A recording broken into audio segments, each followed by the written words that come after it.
Esse é aquele podcast da Beta. Aquele podcast onde ela compartilha suas pirações e surtos pessoais para não ter que fazer terapia 24 horas. Pegue o seu café ou algo mais forte e boa viagem. E aí, gente? Vocês estão confortáveis? Estão tranquilos? Então senta aí de boa que hoje vai ser pedrada. Eu tenho muito medo real, assim, de ser odiada. Eu acho que, assim, não é nem ser odiada. Eu tenho muito medo de desagradar e eu tenho muito medo... Eu sou muito catastrófica. Acho que eu já falei isso aqui outras vezes. Eu tenho muito medo de que pessoas não gostem de mim. O que é louco porque eu lidei com isso a minha vida inteira por motivos que eu acho que eu vou falar hoje aqui, né? Se tem uma coisa que travou a minha vida toda, e isso assim, eu não tô exagerando. Se tem uma coisa que travou minha vida inteira, foi o medo do que as pessoas pensam de mim. E eu acho que mais do que o medo do que as pessoas pensam de mim, a maneira como eu ajo e o que as pessoas vão achar disso, né? E eu acho que o mais curioso dessa história é isso, é que eu tenho uma personalidade que foi a vida inteira muito, talvez, incompreendida e que foi muito fácil de ser odiada, tá? Por alguns motivos. Pelo que eu faço, pelo que eu falo, pela maneira como eu penso e pela maneira como eu ajo também. Mas assim, quem me acompanha aqui já tem um tempo sabe que eu tento ver as coisas de uma forma mais complexa porque eu não sei fazer de outra maneira. Eu tento entender minimamente que o mundo tem camadas, né? Tem nuances. E eu sei que isso é um horror. Isso não é uma forma muito segura de se pensar para muita gente, e nem para mim, mas foi o que eu falei, eu acho que eu não sei fazer de outra maneira. Mas para quem pensa o mundo de uma forma muito binária, assim, né? Do tipo, ou você é Deus, ou você é o diabo, ou você tá certo, ou você tá errada, ninguém tá no meio do caminho. Se você faz uma coisa que alguém não gosta, você se torna a pior pessoa do mundo, e logo depois você faz uma coisa boa, aquilo ali se torna a melhor pessoa do mundo. É muito fácil você amar ou odiar alguém. A gente não tem o meio do caminho de falar, cara, isso aqui eu acho que isso aqui é muito ruim, e o resto não é tanto, né? E eu acho que eu tenho uma maneira de me colocar que é uma tentativa de mostrar que eu não sou perfeita, né? E uau, né? Parece que eu sou uma pessoa incrível, tão maravilhosa e eu tenho que mostrar os meus defeitos. Não é bem por aí, mas assim, eu acho que eu tenho essa coisa de expor talvez as minhas entranhas e mostrar. Eu acho que a grande graça da internet é um pouco essa, assim, a gente foi descobrir no fundo que ninguém é normal, sabe? Então eu tenho um pouco desse negócio de tentar mostrar que eu não sou uma pessoa perfeita, não porque eu pareça, mas porque eu sinto que isso traz algum conforto, sabe? Eu tenho muito dessa pira de tentar descobrir como é que as pessoas chegaram até onde elas estão, para ver que elas nem sempre foram aquilo ali, porque eu acho que com o tempo a gente ganha uma camada grossa na internet que faz a gente que é quase é um personagem a algum nível, mas assim, é um lugar onde você já treinou tantas vezes que você passa uma certa segurança e as pessoas acham que você nasceu daquela maneira, né? Então, assim, muito pelo contrário, eu sempre tentei me mostrar essa pessoa que tem muitas coisas complicadas, né? E que se contradiz muito, que vive com pensamentos que são conflitantes, e até aí, né? E eu acho que isso se torna muito mais difícil a partir do momento que eu nasço aqui na internet como militante, né? Porque se você não sabe, há uns 8 anos atrás, eu já tinha outras coisas na internet, mas há uns 8 anos atrás eu comecei a falar muito sobre corpo, né? Sobre a minha vivência como uma pessoa gorda e tudo mais, etc. Como pessoa LGBT, falava muito sobre gordofobia. Eu sempre contei a minha história de como eu era uma pessoa gorda a vida inteira e o quanto isso era uma questão e o quanto a sociedade tratava mal pessoas gordas, etc. E nada disso para mim é uma incoerência, mas para algumas pessoas sim, né? E eu acho que até durante algum tempo eu fui muito ferrenha com algumas opiniões, porque eu acho também que isso estrategicamente para a militância era importante, né? A gente, não sei se chocar, mas assim, falar de uma forma mais incisiva algumas coisas, para mover as pessoas. Eu sinto que em algum momento meu trabalho era fazer com que as pessoas se chocassem um pouco, não se chocassem, eu acho uma palavra ruim, mas assim, tomassem uma certa uma ideia e essa ideia moveu o chão das pessoas, né? E aí, com isso, essa instabilidade fizesse com que as pessoas, talvez, quando fossem. Sabe aquela história do tipo, quando. Se o chão treme, se você cria um terremoto e o chão treme, as coisas caem. Quando as coisas levantam, elas não levantam no mesmo lugar. Então, eu acho que tem um pouco dessa estratégia de fazer as pessoas se moverem emocionalmente com alguma coisa e a partir daí as pessoas, quando se levantarem de novo, quando se estabelecerem de novo, não se estabelecerem no mesmo lugar. E eu não me arrependo das coisas que eu disse. Talvez muita coisa eu diria de uma outra forma. Outras coisas eu não diria mais, porque acho que hoje eu já entendo algumas coisas de uma outra maneira, mas entendo também esse lugar dessa estratégia, né? E eu tô me abrindo aqui porque vocês sabem que eu uso. E esse podcast tem sido maravilhoso para isso. Eu sinto que esse é um lugar que eu sempre quis, que eu já tentei fazer outras vezes, mas antes as pessoas acho que tinham menos interesse nas coisas que eu falava. E hoje eu acho que tem mais gente um pouco mais interessada naquilo que eu tenho para falar. Mas eu gosto de usar esse podcast para mostrar exatamente esse lado B, assim, das coisas que passam na minha cabeça, para as pessoas se identificarem minimamente, assim. E eu acho que aqui eu tô aqui para mostrar as minhas incoerências. E isso é uma forma boa, porque não só ajuda as pessoas a se identificarem, mas também me ajuda a conseguir organizar algumas coisas na minha cabeça, sabe? Eu sinto que o podcast hoje tem me ajudado a me atualizar com algumas coisas dentro de mim mesma, sabe? Então eu acho que tem um pouco desse lado de nadar contra essa corrente de uma certa perfeição, mas ao mesmo tempo também me organizar, sabe? E eu acho que esse pensamento de hoje talvez possa te ajudar a você tirar alguma coisa daqui, tá? Eu sou muito, muito, mas vocês não têm ideia de quanto, eu sou muito obsessiva com as coisas que eu falo, eu sou muito cuidadosa com as coisas que eu falo, de um nível patológico, assim, de um nível que me atrapalha por muita coisa. E eu sinto que existe dentro de mim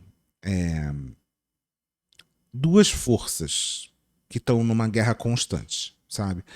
Uma força é uma força muito crítica, então, que está sempre o tempo inteiro pegando absolutamente tudo que eu faço, tudo que eu falo, tudo que. Até coisas que eu não tenho controle, que aconteceram comigo, e eu estou o tempo inteiro colocando essas coisas debaixo de um microscópio. E é um microscópio muito agressivo, muito cruel, assim. É como se eu tivesse aprendido que se eu fosse muito cruel comigo mesma, talvez o mundo fosse um pouco menos cruel comigo, porque eu não daria arma, não daria munição para que as pessoas fossem cruéis comigo. Eu acho que é um medo muito forte do mundo ser cruel. Eu tenho essa crença de que o mundo é um mundo muito difícil. E a partir disso eu crio, então, eu tento ser cruel comigo mesma para que os outros não sejam. E é óbvio que a gente sabe que isso não acontece, né? Então eu tô sempre revisando as coisas que eu faço, eu tô sempre revisando as coisas que eu falo, eu tô sempre sendo minha pior inimiga, tranquilamente, assim. Ninguém nunca fez uma crítica para mim mais dura do que eu mesma já tenha feito, né? Então, toda vez que alguém me critica, aquilo me abala, mas eu sou muito mais crítica comigo mesma do que qualquer outra pessoa. Eu sou muito mais cruel comigo mesma do que qualquer outra pessoa. E isso muitas e muitas vezes me impediu e me impede, assim, até hoje, de dar minha opinião, de falar o que eu acho das coisas. E eu acho que não só por medo, mas por eu estar também nesse questionamento, né? E eu acho que isso é uma verdade real, assim. Quanto mais uma pessoa se questiona sobre uma coisa, o fato de você se questionar mostra que você minimamente tem uma consciência, uma preocupação daquilo que você fala. Porque as pessoas que mais deveriam se questionar sobre as coisas que falam são as que menos se questionam. Porque quanto mais a pessoa não se questiona, mais ela vive tranquilamente falando um monte de merda e tudo certo. Só que o outro, enquanto um polo é um problema, que é o polo do não questionar nada, o outro lado do questionar tudo também faz com que você não consiga viver tão bem, né? Quer dizer, um lado não vive tão bem e o outro nem sofre muito, que eu acho que nem se liga, sabe?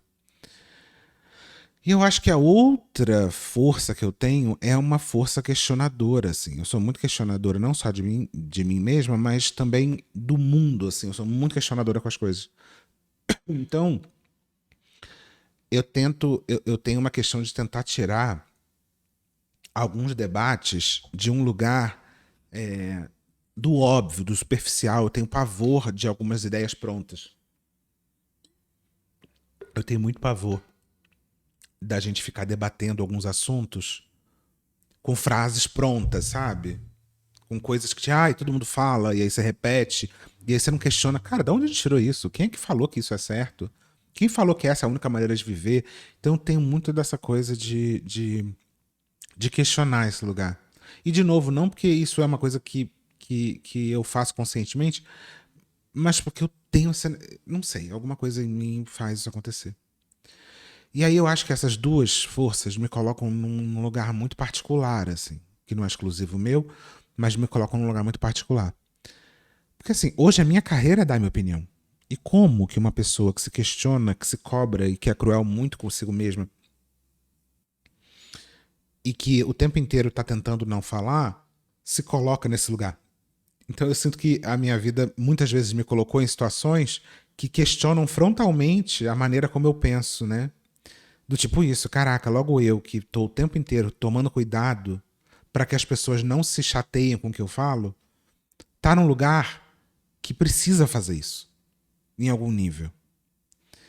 E eu sinto que muitas vezes eu fracassei em algumas coisas na vida por isso, por muito medo. Todas as vezes que eu comecei a fazer alguma coisa que dava certo na internet, eu sumia. Todas as vezes. E quem me acompanha há muito tempo que sabe que eu sou conhecida por desistir das coisas. Então uma coisa muito louca pra mim é ter continuado com o meu canal até hoje, mais de um ano. Porque eu sou muito conhecida por desistir de tudo. E eu desisto, e isso é quase incontrolável, porque a partir do momento que eu vejo que uma coisa tá dando certo, e isso eu não faço mais, engraçado perceber isso, é muito louco, mas eu percebi que toda vez que uma coisa começava a ter um sucesso, começava a ir bem, as pessoas começavam a me ouvir, eu parava de fazer. Entrava num buraco e parava de fazer. Então é uma coisa muito doida, porque é isso, eu tô num lugar, eu acho que eu tô no pior lugar para alguém que não gosta de se expor, que é um trabalho onde eu não só me exponho, eu exponho a minha vida, mas eu também dou opinião sobre outras coisas, né? Semana passada eu gravei. Eu provavelmente isso não vai estar no podcast, mas eu tô meio monotemática com esse assunto. Semana passada eu gravei o Bonita de Pele, né? Com a Jana. Maravilhosa, incrível, uma pessoa que, assim. Nossa, eu tenho sido muito grata e muito feliz pelas pessoas que eu tenho conhecido ultimamente. E eu passei mal durante a gravação. Isso nunca tinha acontecido, eu não sei por que isso tá rolando. Mentira, eu sei sim, isso tem muito a ver com a bariátrica, isso tem muito a ver com a minha desorganização alimentar, mas eu tive uma hipoglicemia durante a gravação. E foi muito assustador pra mim. Muito assustador. Porque eu sou uma pessoa que me cobra muito, eu sou uma pessoa que tem muita dificuldade de perder o controle das coisas, e eu comecei. Eu quero até falar isso um pouco mais na frente, mas assim, eu comecei a passar mal, e o que é muito louco, né, gente? Eu até anotei essa ideia pra falar aqui no podcast, mas eu acho que eu vou falar em outro momento, porque eu acho que desvirtua muito daquilo que eu quero falar hoje. Mas é muito louco como você. A hipoglicemia é você perder açúcar no sangue, né? E eu começo a sentir tremedeira, eu começo a sentir muito formigamento na boca, principalmente, na língua. Eu hoje já começo a saber mais quando que isso acontece. E eu percebi que por muito medo de desagradar, eu ignorei. E eu já percebi uma outra coisa também, que eu começo a ficar muito ansiosa, começo a ter um pensamento mais compulsivo ainda, mais obsessivo ainda quando eu entro nesse lugar. E essa é uma das primeiras coisas que acontece, então agora eu já começo a perceber que Porque são duas coisas que acontecem. Uma coisa é ficar obsessiva, compulsiva, de começar a pensar muitas vezes na mesma coisa de uma forma obsessiva, muito forte, mais do que o normal. E ao mesmo tempo, eu começo a não conseguir mais raciocinar direito. E isso é muito louco. Porque é muito doido como uma substância que começa a faltar dentro de você, que automaticamente faz o seu cérebro parar de funcionar. E eu percebi que eu não conseguia mais fazer nada quando eu comecei no meio do papo, rodar na mesma ideia sem conseguir sair. Eu fiquei obcecada. Eu tava falando sobre laser na barba. E era um momento onde eu queria falar um monte de coisa, só que eu comecei a repetir quase a mesma frase, assim. Voltar na mesma ideia, voltar na mesma ideia, voltar na mesma ideia. Que foi a hora que eu falei, amiga, eu vou precisar parar. Eu tô passando mal. E eu demorei muito pra falar, e isso é uma coisa que eu vou comentar, mas assim, eu demorei muito pra falar, mas eu fiquei muito assustada de ter perdido o controle do meu pensamento. E aí, e é uma coisa que eu me orgulho muito, assim, do meu pensamento, assim, do meu. Sei lá, é o meu trabalho, né? E saber que uma coisinha no meu sangue de repente mudou e eu não conseguia mais usar aquilo pra nada, foi muito assustador, né? E isso,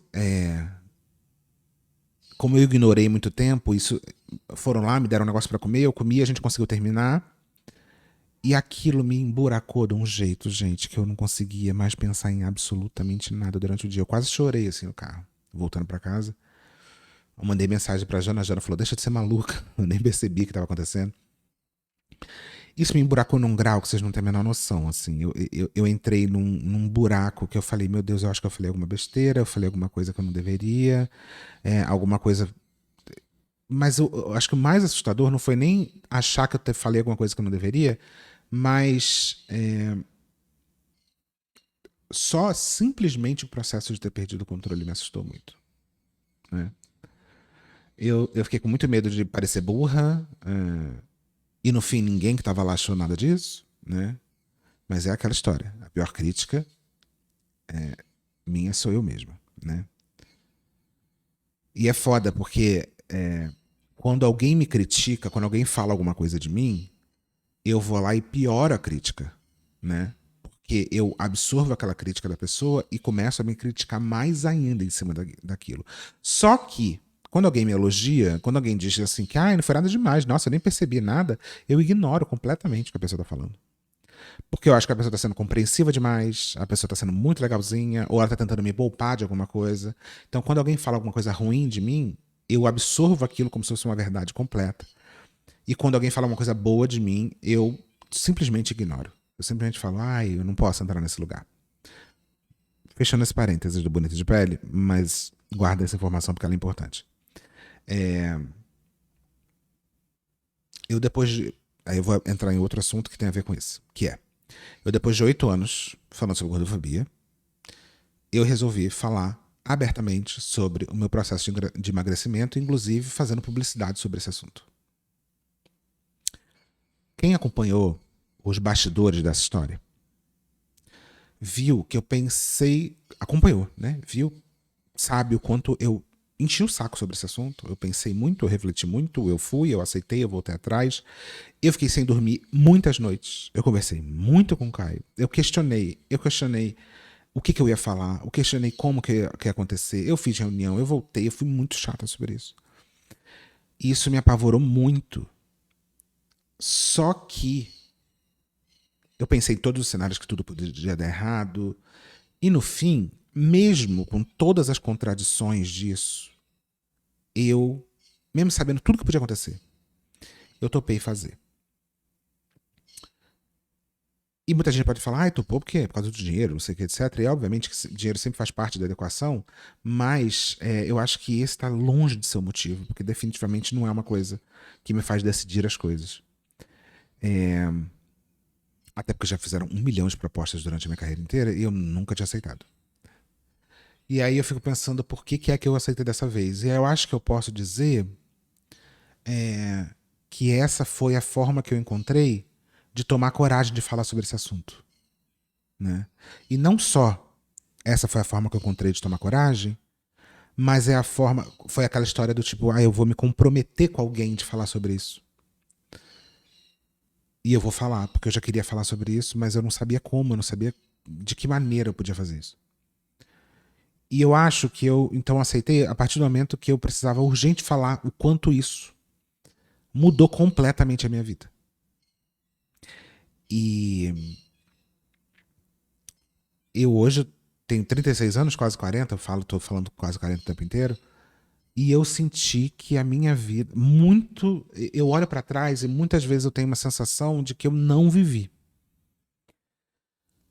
E não só pelo meu corpo, assim, não só por até onde eu cheguei, mas também porque, caraca, eu passei uma vida inteira de muito medo, de muito medo. Medo é o sentimento mais presente na minha vida 24 horas o tempo inteiro. E eu tenho certeza que isso se traduziu no meu corpo, tá? Eu tenho uma percepção na minha cabeça que se tornou muito aparente, assim, não aparente, mas eu acho que muito palpável, né? Porque eu não tenho como não entrar num clichê dizendo que eu cheguei nos 220 quilos comendo as minhas emoções, né? Isso é uma realidade. É muito clichê falar sobre isso, né? Mas eu sinto que isso é uma verdade absoluta, assim, da minha existência, né? Tudo pra mim se resumia a comer. Até hoje, né?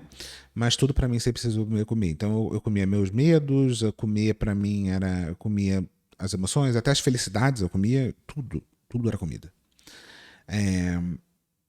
Comer pra mim era uma solução pra absolutamente tudo. Era a maneira como eu digeria meus sentimentos, era através da comida, né? E até quando eu fiz a bariátrica, eu tinha ataque de pânico antes de fazer, porque eu achava. Eu tinha um ataque de pânico. Até um pouco. Isso de pensamento obsessivo, tá? Porque eu achava que eu ia criar uma restrição física, quer dizer, diminuir meu estômago, e eu não conseguiria mais me entender emocionalmente, porque eu não ia conseguir mais comer.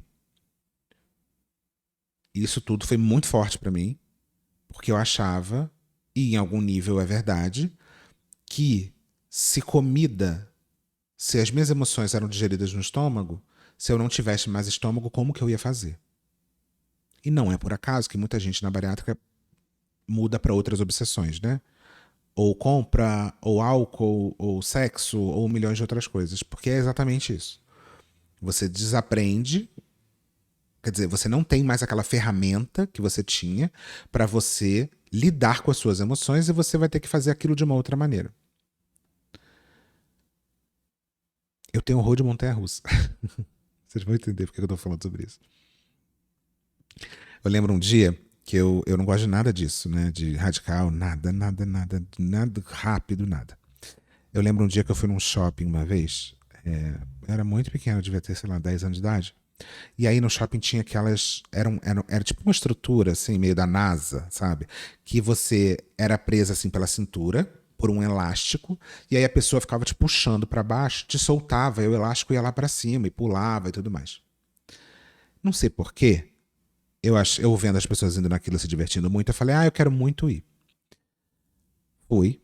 Na primeira puxada que me jogaram pra cima, eu comecei a berrar, falando, pelo amor de Deus. Comecei a ter um ataque muito forte ali, falando, pelo amor de Deus, por favor, me tira daqui. Para agora, pode parar, eu não quero mais.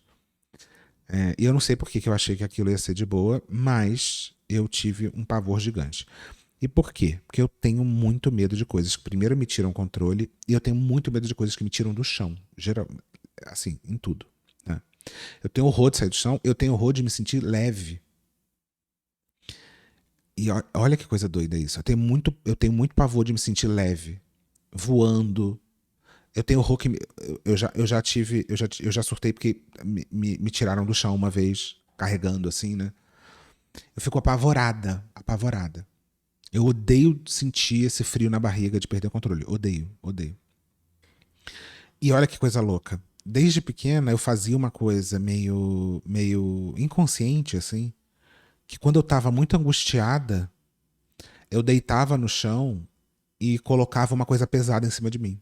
Então acontecia muito de eu deitar no chão e pegar a cadeira da mesa, assim, da sala de jantar, e botar a cadeira em cima de mim. E aquilo era uma forma de me acalmar. Sentir peso em cima de mim é uma coisa que me acalma. Então eu fazia isso quase inconscientemente. Às vezes, quando eu não estava conseguindo me regular emocionalmente, eu deitava no chão e fazia isso. Não entendia porque que aquilo trazia essa sensação boa, mas me trazia, né? À noite também, até hoje, eu tenho muita dificuldade em dormir descoberta ou com lençol. Para mim, lençol, eu não consigo dormir direito. Porque eu não me sinto segura. Eu preciso de um cobertor e preciso de um cobertor pesado. E não só pesado, mas um cobertor que... Tem alguns cobertores que até são grossos, assim, mas eles criam meio que uma redoma, assim. Eles não encostam 100% na pele.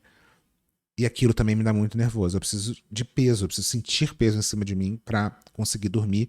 E para mim, dormir, eu nunca gostei de dormir, porque dormir é um dos momentos mais vulneráveis da vida, né? É um momento onde você está muito vulnerável. Cachorro dorme perto da gente. Por que o cachorro vem dormir encostado na gente?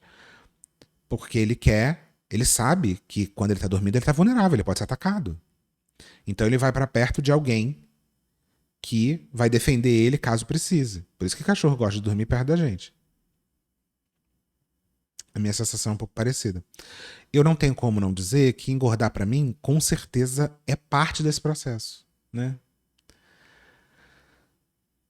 Obviamente,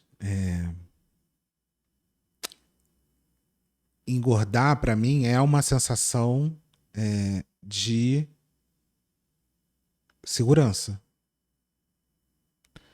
Eu tenho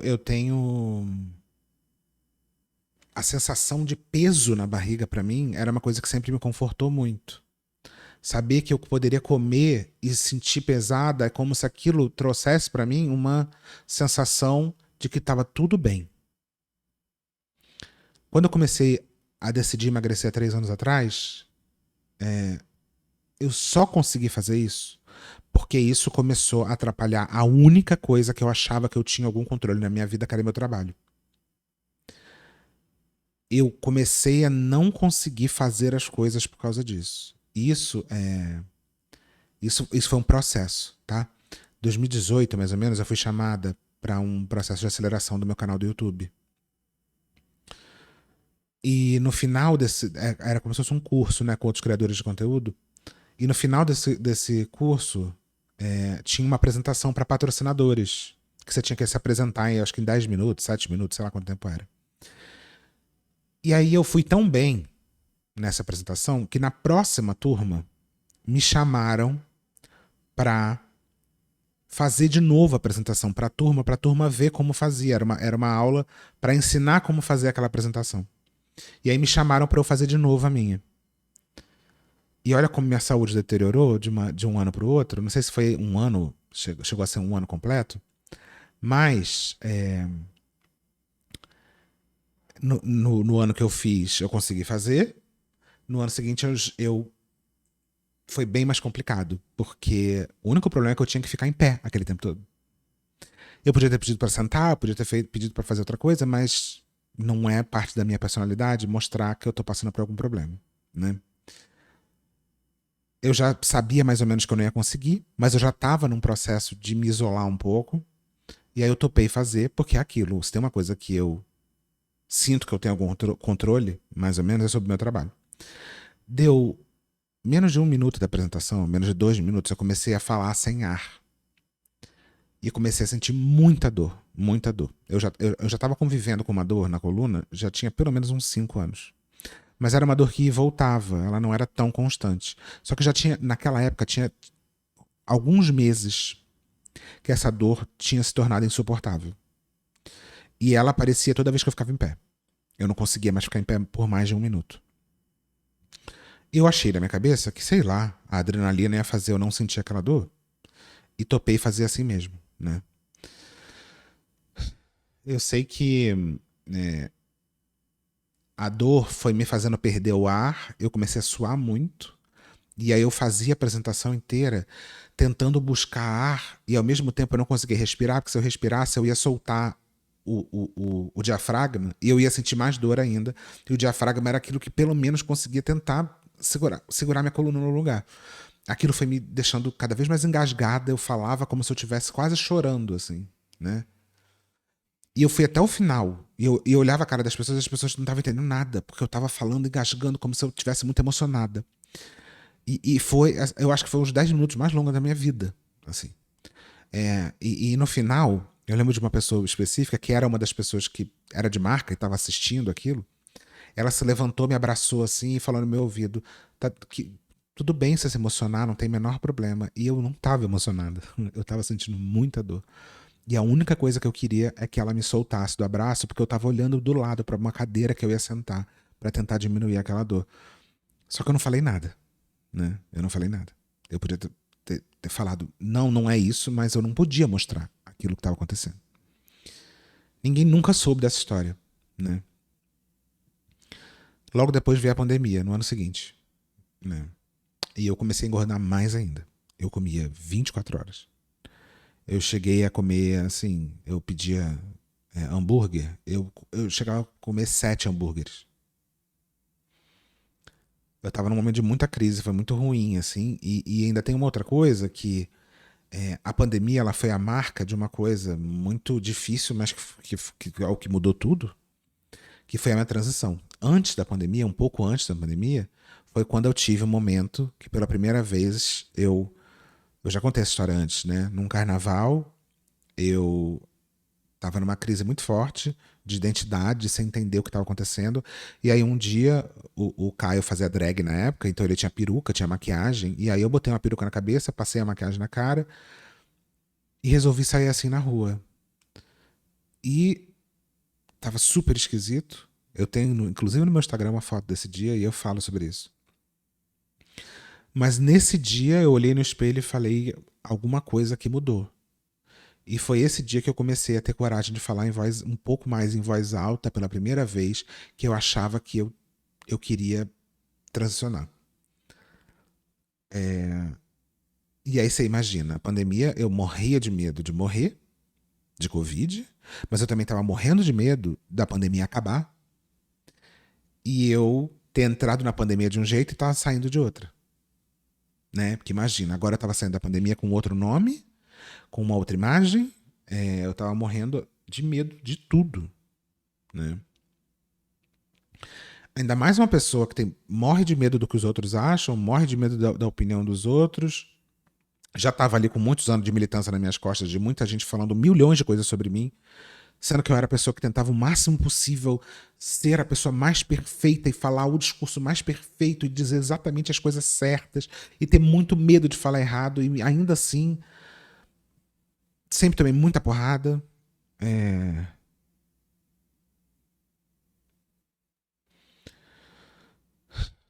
E aí eu saía de um processo onde eu tava saindo de um cara super barbado, fechado, que não sorria pra nada, pra uma pessoa que não se identificava mais com aquilo ali, que tava com outro cabelo, com outra imagem, com outro nome, com tudo, e que tentava se achar bonita, que era uma coisa louca, pra mim até então. O auge do desespero, né?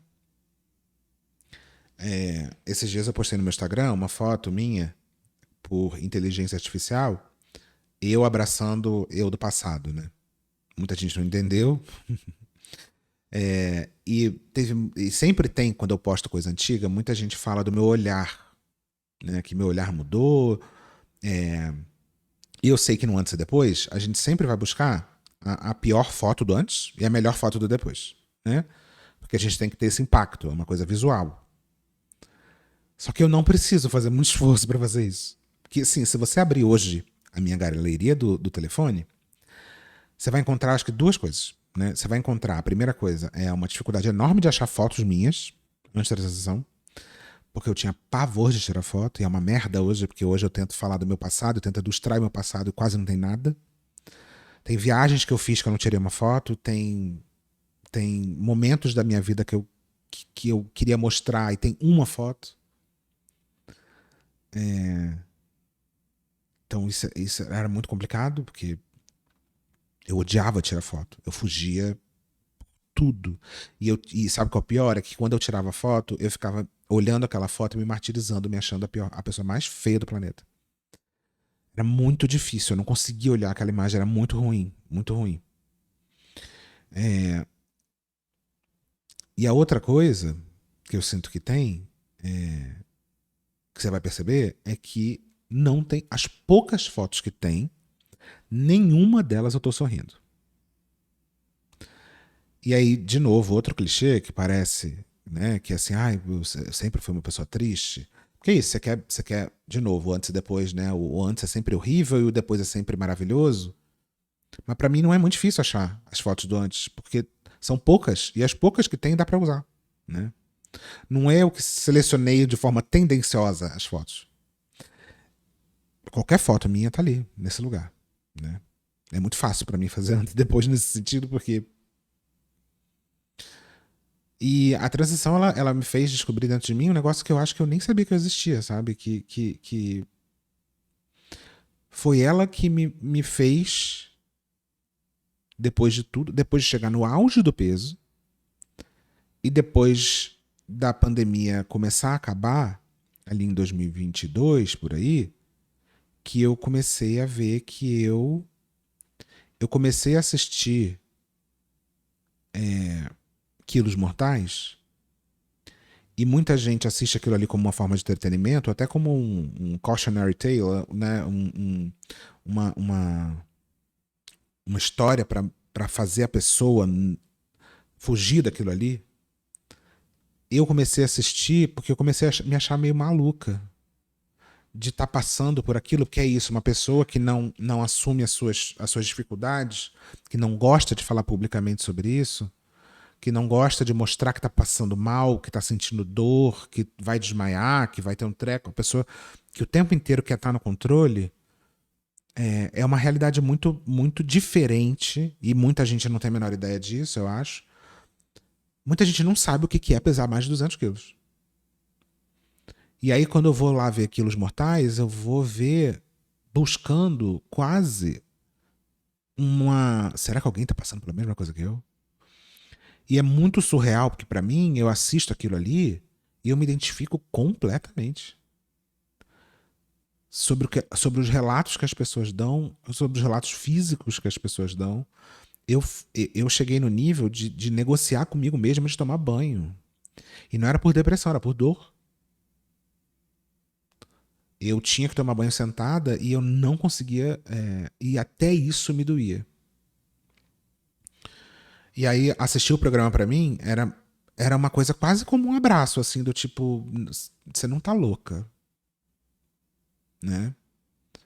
E aí eu vejo muita gente me julgar hoje em dia com muita coisa sem ter a menor ideia do que é isso. Menor ideia. Eu tenho certeza que o povo falando assim, mas você tá... Eu tô me adiantando um pouco, mas... você tá tomando remédio, mas você não fez bariátrica, mas então você tá mentindo, então você tá não sei o quê. E eu acho que as pessoas não têm a menor noção da dificuldade que é o processo de você sair de um lugar desse lugar. Porque muita gente se coloca como sendo ela própria, como se a vida dela fosse igual à minha. E como se eu tivesse que ter perdido 20 quilos. Né? Se eu era gordinha, já apago. Eu cheguei num nível onde a minha vida ia pro buraco. Mesmo, assim. E eu vejo muito isso, ouvi isso muito no Quilos Mortais, que tem um momento de virada, que é o momento que as pessoas não levantam mais da cama. E eu cheguei exatamente nesse lugar, aonde ou eu parava de levantar, porque é isso, né? Muitas vezes aparece ali, e eu não tô achando, tô dizendo que o programa é maravilhoso não, tá, gente? Muito pelo contrário. Eu acho bem problemático muita coisa. Mas aquilo ali é o único lugar onde tem essas histórias. E todas as vezes a gente vê que a virada da saúde da pessoa ir pra casa do caralho é o momento onde ela para de andar. E eu tinha chegado nesse lugar. Eu tava quase chegando nesse lugar. É o lugar onde eu tive que fazer alguma coisa. E eu já tava convivendo com isso há muito tempo, tá? Eu lembro até hoje, no primeiro dia que eu pisei em São Paulo, há 8 anos atrás, eu já não conseguia andar direito. Eu tinha que ficar fazendo cálculo na minha cabeça para saber os lugares que eu ia, para onde que eu ia. Eu lembro até hoje que minha mãe e meu pai vieram para cá no primeiro dia, na primeira casa que a gente morou há muito tempo atrás aqui em São Paulo, que eu não conseguia andar um quarteirão pra gente almoçar no restaurante aquilo que tinha do lado da casa. Eu não conseguia. Inclusive, eu não conseguia ir no banheiro direito. Também era outra coisa que durou muito tempo na minha vida. E aí, é muito louco como a gente acostuma com as coisas, né? Porque eu acho que essas dificuldades, elas começaram outro dia. Mas não. Eu vim pra São Paulo há 8 anos atrás já com essas dificuldades e elas só pioraram. Só que elas chegaram num nível onde realmente não tinha mais o que fazer, né? Então, ou eu mudava completamente, e aí eu entrei num processo que é muito longo e que está até hoje acontecendo, né? Mas ele... E é muito assustador. E eu sinto isso, que eu só comecei a mudar. Primeira transição que abriu essa porta, mas eu só comecei a mudar porque isso começou a atrapalhar meu trabalho. E aí começou alguns pesadelos muito esquisitos, assim, muito pontuais. Que eu comecei a ter pesadelo de me ver como uma figura feminina, que pra mim era muito assustador, e também me ver como uma pessoa frágil. E aí essa associação entre mulher e fragilidade, que é uma associação cultural, e isso vinha muito na minha cabeça, eu tinha muito medo de me tornar mais feminina e ao mesmo tempo me tornar mais frágil. E isso está conectado àquela outra coisa lá de eu deitar e colocar uma cadeira em cima de mim ou eu engordar. Para mim, eu não podia ir para esse lugar da feminilidade porque isso me deixaria vulnerável. E aí conecta com 1 milhão de outras histórias que, se eu contar aqui, o podcast vai ter 1h30, 2 horas. Mas eu lembro nos meus sonhos, assim, de eu estar olhando para mim mesma, de eu olhar meus braços e achar o meu braço muito fino. E eu ter muito medo disso quebrar, de eu me quebrar. Eu também tinha sonhos do vento passando e me levando. Então era como se meu corpo tivesse o tempo inteiro falando: pelo amor de Deus, não emagrece. Por favor. Isso vai te colocar num lugar muito vulnerável, de muita fragilidade, né? E é isso que é muito louco, porque hoje eu tenho vários momentos onde hoje eu cruzo as pernas, e muita gente fala disso, né? Desse processo da pessoa que emagrece cruzar a perna. E aí muitas vezes eu cruzo a perna e eu tô com a mão assim em cima da minha perna, e eu olho pro meu braço e eu acho ele fino demais. E não que eu não goste, mas eu hoje olho pra minha mão, pro meu braço, pro meu punho e acho que é o meu pesadelo se tornando realidade um pouco. A diferença é que hoje eu sou bem melhor resolvida com isso, né? Mas em muitos momentos isso me dá um frio na barriga, assim. Um leve pânico de me achar que eu tô indo pra esse lugar e ao mesmo tempo eu quero estar nesse lugar. Mas começa a me dar esse frio na barriga. E esse frio na barriga é a coisa que eu mais fujo na minha vida o tempo inteiro. Mas é aquilo que eu falei, são duas forças o tempo inteiro que estão brigando. Que é a força do fuja do desconforto, fuja do medo, e o é por aqui que você tem que ir, porque senão daqui não tem como para ir para outro lugar, né? Enquanto uma força tenta fugir, a outra tenta me empurrar para esse lugar. Esse ano eu viajei com o Caio, né? E a gente aproveitou bastante. E eu tenho uns momentos, assim, que às vezes eu tô sentada sem fazer nada. Eu gosto muito de fazer isso, né? Sei lá, a gente chegar num lugar, ir pra uma praça, sentar. E aí eu tenho uns momentos muito loucos, assim, e é um momento de um sentimento muito esquisito pra mim, que é um sentimento de felicidade. É um sentimento muito alienígena pra mim. Não é um sentimento comum, né? E é meio, tipo assim, como se eu quisesse tirar uma foto daquilo que tá acontecendo, sabe? De eu estar com o Caio num lugar que eu tô gostando, e aí tá de dia, e sabe aquela sensação de bate um vento na cara? E aí você tem vontade de nunca sair dali. E é uma sensação de que as coisas vão dar certo. É uma sensação de que a vida pode ser boa, que a vida pode ser feliz. É uma sensação muito esquisita. E é uma sensação muito assustadora. É um sentimento muito estranho.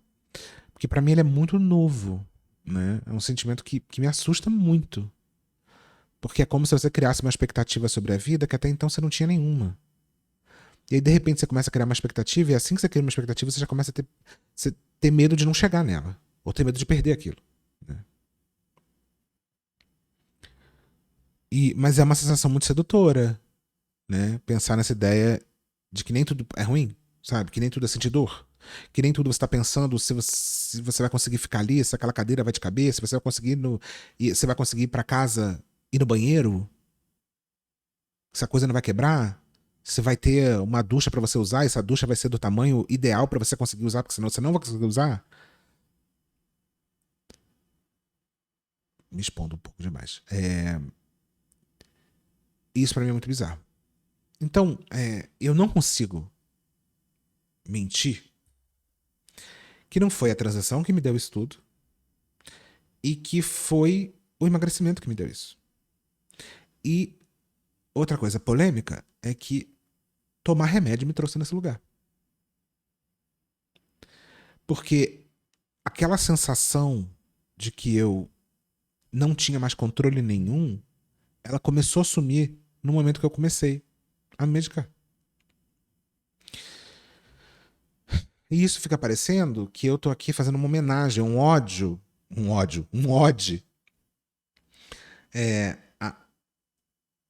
a tomar remédio, a não sei o quê, a emagrecer, emagreça que a vida vai ser maravilhosa. Só que a única coisa que eu tô fazendo é contando a minha história. Muita gente tem me criticado. Muita gente também, porque tem isso também. São pouquíssimas pessoas. A grande maioria das pessoas estão super me mandando mensagens lindas, maravilhosas, mas infelizmente eu só olho as coisas ruins. Né? Muita gente tem me criticado sobre essa história, mas assim, eu não tenho outra história pra contar, gente. Eu entendo todas as problemáticas, eu entendo a falta de acesso, eu entendo que existem riscos, eu entendo que você precisa de acompanhamento, eu entendo 1 milhão de coisas. Só que eu não consigo contar a minha história de uma outra maneira e eu não consigo colocar isso pra fora sem ser muito brutalmente honesta. E sabe o que é mais difícil? É que muita gente que publicamente fala uma coisa, no bastidor não é aquela coisa. E eu não consigo ser dessa maneira. Mas eu olho, eu acompanho muitas histórias. Eu sei que as pessoas que vocalmente falam algumas coisas, no off estão fazendo outras. Mas independente, assim, né? Muita gente hoje tá. De novo, muita gente é muita gente. Existem pessoas que estão usando desse meu momento para mostrar. Tá vendo? Eu sempre soube que você não sei o quê. Tá vendo? Eu sempre não sei o quê. Eu sempre desconfiei. Sempre... Aí voltamos àquele pensamento do você ou Deus ou você é demônio. Mas a verdade é que para a pessoa que acha que você é o demônio, nada que você fizer vai tornar você uma pessoa boa. Nada. A pessoa ela só está esperando alguma coisa para te mostrar que você é dessa maneira. E é dessas pessoas que a gente deveria não ligar. Mas não tem como, felizmente, né? As pessoas elas gostam de falar que eu sou uma traidora, né? Que pessoas que no passado falavam que você é isso e olha como você é exatamente isso, né? Que é aquela história, né? Mesmo sendo uma pessoa muito cuidadosa com o que sai da minha boca, isso sempre foi uma questão. Acho que eu sempre tive essa personalidade que gerou. É muito louco isso, porque eu acho que eu criei uma casca que me botou de uma forma muito repelente das pessoas. E muitas vezes eu ia para lugares onde as pessoas achavam que eu estava julgando elas, odiando, que eu me sentia melhor do que elas, e dentro de mim eu só tinha a vontade de implodir e sumir. Mas as pessoas de fora achavam que eu estava. As pessoas sempre olham pra mim e acham que eu sou uma pessoa muito segura, uma pessoa muito tranquila, uma pessoa que sabe tudo. E dentro de mim eu tô passando mal e não tô falando, tô sentindo dor e não tô falando. A minha cabeça tá em outro lugar completamente diferente. Mas eu sempre criei. As pessoas sempre se sentiram muito ameaçadas por mim. Em todos os lugares que eu vou, isso sempre aconteceu. Sempre aconteceu. E eu acho que eu aprendi a criar essa casca que acabou impondo algum respeito para as pessoas, mas era um respeito do tipo, não chega perto de mim. Porque se você chegar perto de mim, talvez você vai ver coisas que eu não quero que você veja. Né? Uma insegurança que eu não quero que você veja. Então talvez eu tenha criado um pouco dessa casca meio assustadora, assim, e quase de uma forma inconsciente. Porque dentro de mim eu só tava pedindo ajuda. Dentro de mim, a voz que gritava dentro de mim era, por favor, me ajuda. Mas a voz de fora era, sai de perto de mim. E aí, voltando a falar publicamente sobre isso, quando eu topei falar sobre isso, eu sabia que isso ia acontecer. E eu hoje, eu tava pensando isso, antes de gravar aqui, eu tava pensando que talvez, depois de eu ter refletido, pensado, feito reunião, questionado, etc., talvez eu tenha topado aceitar falar sobre isso por aquilo que eu falei, né, de me comprometer, porque talvez eu tenha começado a falar sobre isso, não apesar das críticas, mas pelas críticas. Talvez eu tenha aceitado falar sobre isso porque eu queria ser criticada. Porque alguma coisa dentro de mim, eu acho que entendeu, que estava na hora de eu arrancar mais esse band-aid da raiva. De eu ser desagradável. Talvez de eu fazer alguma coisa que, que fuja do meu controle e as pessoas passem a não gostar mais de mim. Porque talvez eu deveria começar a falar sobre coisas que nem todo mundo vai concordar. Né? Como se aos poucos eu estivesse me colocando em algumas polêmicas de propósito. Sabe? Talvez porque eu tenha cansado de ficar me desculpando por eu existir da maneira como eu sou. Talvez porque eu não aguento mais ficar escondendo quem eu sou. E nem escondendo quem eu sou, mas me escondendo atrás de uma imagem que afasta as pessoas. E também porque talvez eu quisesse fazer alguma coisa que ia me ferir de alguma maneira. E para eu, a partir desse ferimento, perceber que esse ferimento não ia me matar. Porque tem essa questão. Como eu tenho pensamento catastrófico, eu acho que tudo que vai acontecer é fatal. Fatal tanto fisicamente, e por isso que eu não gosto de coisa radical, como fatal moralmente. Como se eu toda hora acordo e vou dormir apavorada que alguma coisa que vão inventar sobre mim vai acabar com a minha carreira. Isso é muito desgastante para mim. Muito. Então eu fujo disso. E talvez eu quisesse falar sobre isso, talvez para exatamente causar esse ferimento em mim e eu perceber aquela força, né, inconsciente que age dentro de mim e às vezes eu nem tenho controle, essa força que me fez transicionar, essa força que me fez começar a emagrecer, esse algo que age dentro de mim me fez passar por isso agora. De querer falar sobre isso, sabendo que ia ser incômodo, sabendo que ia ser problemático para muitas pessoas, sabendo que muita gente ia discordar, sendo que a maioria tá super me apoiando, mas de novo, as poucas pessoas que discordam são as que ganham a minha visibilidade, a minha atenção. E talvez eu precise passar por isso para perceber, talvez de uma vez por todas, que coisas ruins podem acontecer. Que uma catástrofe pode acontecer, que eu posso entrar no avião e esse avião cair, eu posso andar na rua e ser atropelada, eu posso falar alguma coisa que cria uma onda de revolta, de ódio contra mim, mas que nada disso é fatal ou para sempre, e que assim, que uma coisa pode acontecer. Só que uma coisa poder acontecer não quer dizer que essa coisa vai acontecer. E que mesmo que aconteça, é muito provável que essa coisa não seja tão arrasadora assim. Né? É aquela história, as coisas, elas... Pode cair uma bomba atômica agora e mata todo mundo? Pode. Existe uma possibilidade disso acontecer. Agora, existe uma probabilidade disso acontecer? Talvez não. Essa coisa é possível? É provável? Talvez não. Só que eu me foco nas coisas possíveis e não nas coisas prováveis. E lidar com a improbabilidade, lidar com a inconstância, talvez seja a maior ferramenta que a gente precisa aprender. E que eu tenho muita dificuldade, né? Então eu acho que alguma coisa está tentando dentro de mim me ensinar isso, né? Que uma coisa possível, ela não é provável. Nem sempre. E que mesmo provável, talvez eu saiba lidar. Mesmo que aconteça, talvez eu saiba lidar. Porque tanta gente sobrevive a tanta coisa, né, gente? Só que a verdade é que se a gente parar pra pensar, só o fato de você sofrer pela possibilidade de algo acontecer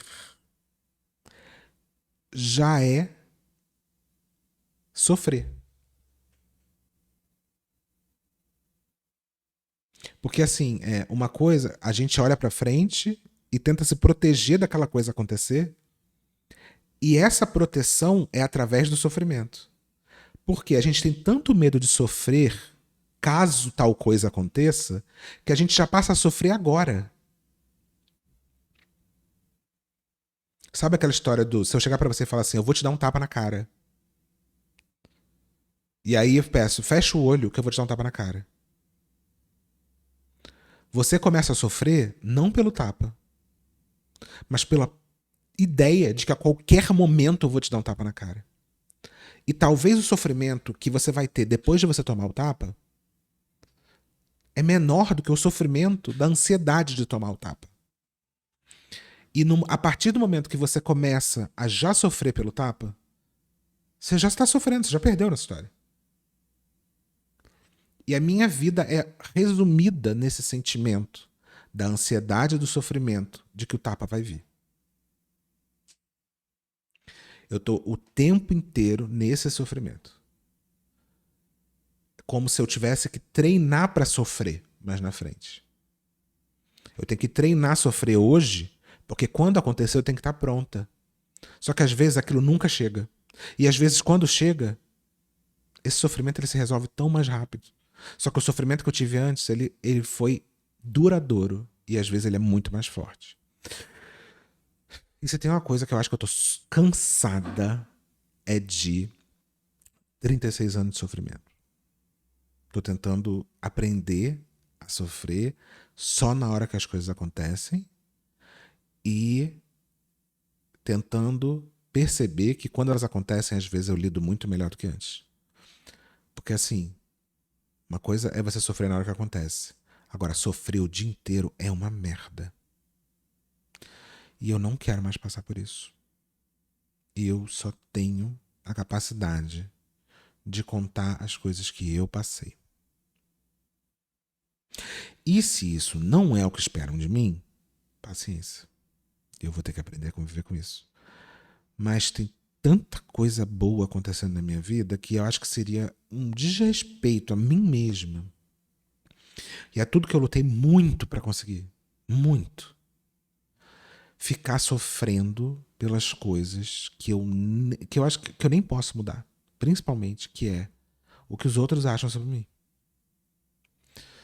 E eu não tenho controle sobre a maneira como as pessoas vão reagir sobre as minhas coisas, sobre a minha história, sabe? E se a minha história parece incoerente, se eu pareço uma falsa, uma traidora, uma isso, uma aquilo, uma pessoa absurda, o maior satanás na Terra, talvez eu seja. Pra você, talvez eu seja. E tudo certo, né? Ou pelo menos vamos tentar com que tudo certo. Até semana que vem.